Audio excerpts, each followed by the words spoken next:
வணக்கம் எஸ்டிஎஃப். வாரத்துல 2 நாள் மட்டும் ஸ்பெஷலா கிடைக்கிற மட்டன் தம் பிரியாணி ட்ரை பண்ணுவோம் அப்படின்னு பாத்துக்கிட்டே இருந்தேன். ரொம்ப நாளா மிஸ் ஆகிட்டே இருந்துச்சு. இந்த வாட்டி மிஸ் ஆகாதுல்ல? மிஸ்ஸே ஆகாது. ஸோ இந்த மட்டன் தம் பிரியாணி ட்ரை பண்றதுக்கா இன்னைக்கு நான் எங்க கிளம்பி வந்திருக்கேன் அப்படின்னு பாத்தீங்கன்னா, டன்லோப் ஸ்ட்ரீட்ல மஸ்ஜிதுக்கு ஆப்போசிட்ல உள்ள இந்த ராயல் ஸ்பைசி தோசை தான். அந்த பிரியாணி எப்படி சர்வ் பண்ணியிருந்தாங்க அப்படின்னு பாத்தீங்கன்னா, ஒரு பாட்ல பிரியாணியை ஃபில் பண்ணி அது மேல முட்டையை நாளா நறுக்கி போட்டு அது கூட ஃப்ரைட் ஆனியன் நட்ஸ் எல்லாம் போட்டிருந்தாங்க. இது கூடவே நமக்கு ரைட்டாவும் சால்னாவும் சர்வ் பண்ணியிருந்தாங்க. இந்த பிரியாணிக்குள்ள பார்த்தோம்னா ஒரு மொரட்டு மட்டன் பீஸ் கிடந்துச்சு. அதோட இன்னும் கொஞ்சம் சின்ன சின்ன பீசஸ் எல்லாம் இருந்துச்சு. ஸோ மட்டன் பிரியாணியில் உள்ள பீசஸ்ல என்ன முக்கியம் அப்படின்னா, நல்லா சாஃப்டா வெந்திருக்கணும். அதோட அந்த ஃபிளேவர் அதுல இறங்கி இருக்கணும். ஸோ இந்த பிரியாணியில அந்த விஷயத்த பக்காவா பண்ணிட்டாங்க.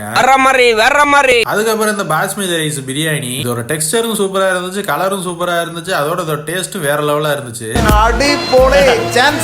ஸோ இவங்க கிட்ட எல்லா நாளுமே சிக்கன் பிரியாணி அவைலபிளா இருக்கும். அதோட ரேட்டு 750 சொல்லுவாங்க. ஆனா இந்த பாஸ்மதி ரைஸ் மட்டன் பிரியாணி மட்டும் வாரத்துல 2 நாள் தான் கிடைக்கும். ஃப்ரைடே அண்ட் சண்டே மட்டும் தான் கிடைக்கும். இதோட ரேட்டு $9 சொன்னாங்க.